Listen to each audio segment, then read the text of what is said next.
The new acting director of the Secret Service is set to answer questions from lawmakers about the assassination attempt on former President Trump. And McDonald's reports its first sales decline in more than 3 years. The Morning Rundown starts now. From the Straight Arrow News Studio, bringing the stories that matter to you from across the United States and around the world. This is the Morning Rundown. Today is Tuesday, July 30th. Thank you for joining us. I'm Kara Rucker.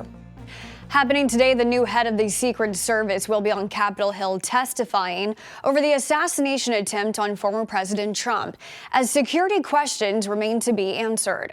It comes 1 week after the former Secret Service director's testimony that led her to step down from the position.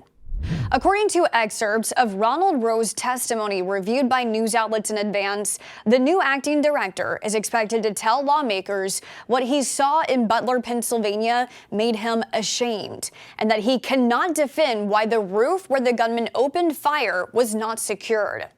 Today's hearing comes as newly released police text messages show that officers were aware of the gunman, Thomas Crooks, at least 105 minutes before he opened fire. That's more than half an hour earlier than previously known.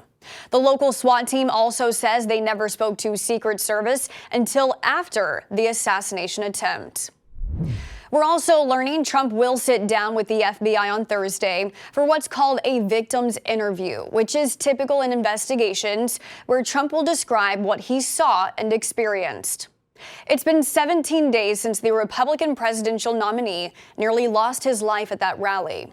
And while Congress will look to learn about security lapses in today's testimony, there's long-term efforts to obtain answers too, including the newly launched House panel, which will also have subpoena power.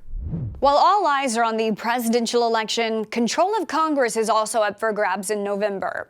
There are still some high-profile primary races taking place in several states this week. Voters in Arizona heading to the polls today, and Tennessee holding its primary on Thursday.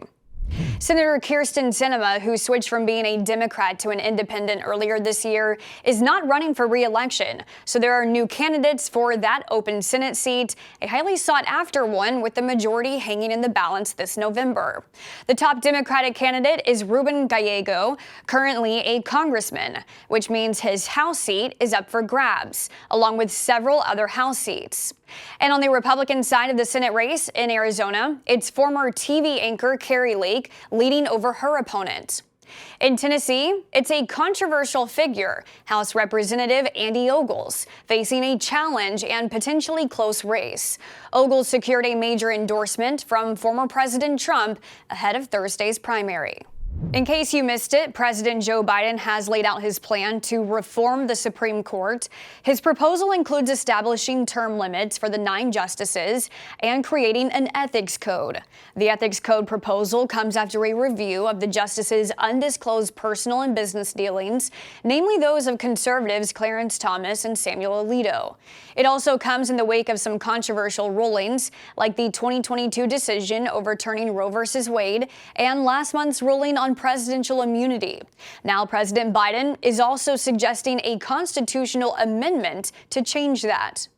And most recently and most shockingly, the Supreme Court established in Trump versus the United States a dangerous precedent. They ruled, as you know, that the President of the United States has immunity for potential crimes he may have committed while in office. Immunity. This nation was founded on the principle there are no kings in America. Each of us is equal before the law. No one is above the law. And for all practical purposes, the court's decision almost certainly means that the president can violate their oath, flout our laws, and face no consequences. This decision is a total affront to the basic expectations we have for those who wield the power in this nation, that they are expected to be wholly accountable under the law. The amendment is unlikely to become a reality. It would first have to be passed by 2/3 of the House and Senate, which is improbable given the Republican majority. Then it would also have to be ratified by 3/4 of U.S. states. California's Park Fire has now grown into the sixth largest wildfire in the state's history. According to CAL FIRE, it's now scorched more than 370,000 acres across 4 counties and is still only 12% contained. It's forced thousands to abandon their homes and contributed to poor air quality from coast to coast. Authorities say the fire started when a man pushed a burning car into a dry ravine. He was officially indicted on arson charges yesterday. McDonald's is reconsidering its pricing strategy after the fast food giant reported its first sales slump since 2020 in the second quarter. Experts say budget-conscious Americans are eating at home more often due to higher prices at fast food chains. This summer, McDonald's released a $5 meal promotion to drive more foot traffic, though competitors have also launched similar deals. McDonald's CEO says customers can expect more discounts in an effort to bring more people in and stop the sales decline. Here's something you don't see every day, thankfully. A swarm of dragonflies overtook a Rhode Island beach. Local media said the beachgoers reported the insects descending all of a sudden like a, quote, black cloud, forcing some to pack up and leave.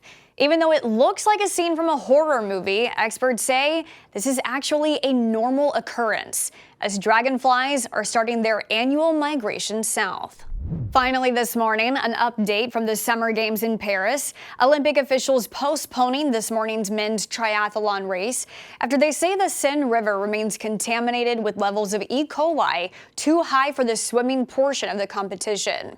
The event is now tentatively scheduled for Wednesday. Meanwhile, on Monday, the big story for Team USA was not about gold medals, but bronze. The U.S. men's gymnastics team earning the first Olympic team medal in the sport for America in 16 years. Team USA's Asher Hong, Paul Judah, Brody Malone, Steven Naderoshik, and Frederick Richard topping Great Britain for the third spot on the podium. Japan taking the gold and China winning silver. The last time the U.S. men's gymnastics team won a team medal was at the 2008 Beijing Games. And these are your top stories for this Tuesday. We'll see you back here tomorrow. Until then, I'm Kara Rucker. Have a great day.